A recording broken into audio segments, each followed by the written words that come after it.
Hi there, it's Mauritiana here. I'm a neuroleadership and resilience trainer and consultant. I use the power of neuroscience to enhance leadership and business performance. So that means enabling people use their brain optimally to achieve high performance, increase productivity, and revenue. The NeuroLeadership Model is based on the fact that behavior, including leadership behavior, is created by the brain. This means that every thought that we have creates an emotion, which eventually creates a behavior and a habit.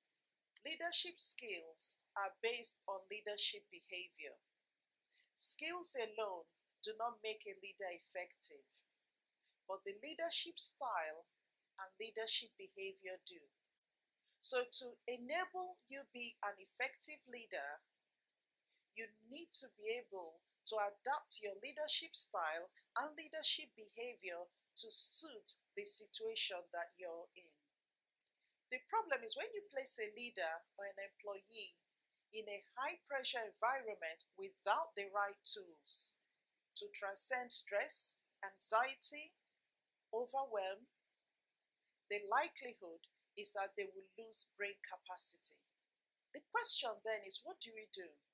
Well, research has shown that successful organizations are separated from the unsuccessful ones by one key element, and that's emotional intelligence.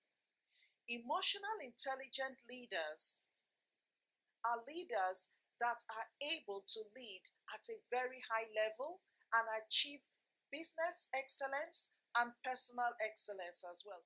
Well, there are 5 areas of emotional intelligence that I train leaders to develop that ends up setting them apart from the rest.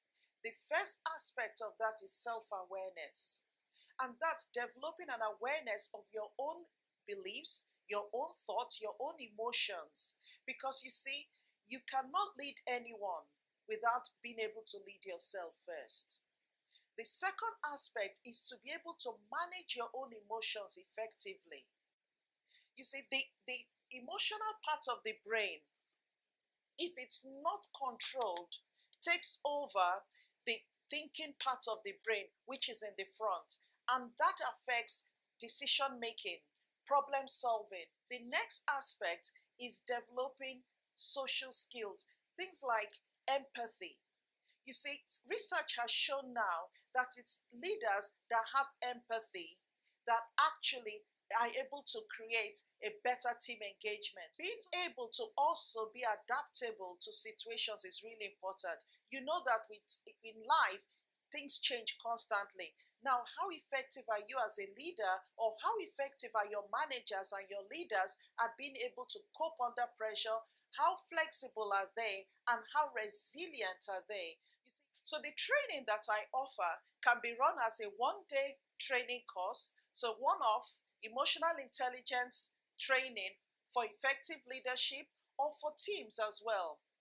We also run a diagnostics, I call it it's a brain mapping diagnostic system that you can use to actually find out your own leadership style, your own preferred behavior pattern as well. That way, you'll be able to learn how to adapt your behavior to suit different situations. But also as a team, you do this brain mapping diagnostics to understand exactly where each member of the team is, and you'll be able to find the gaps in the teams and in the organization as a whole, and then create the training around those gaps. The website is mauritiana.com. The email is info@mauritiana.com. So I look forward to hearing from you, to come and help you. And you know what I say? It's help you rewire the brains of your managers, rewire your brains of leaders, or it could be you to help you rewire your own brain. Honestly, every single person that has done this training have come out more equipped, with better increased performance, but also greater confidence in themselves and in their role. Now, once you understand this, then you now know what to do to then adapt your behavior appropriately. So it's a win-win situation. So I look forward to hearing from you. Thank you.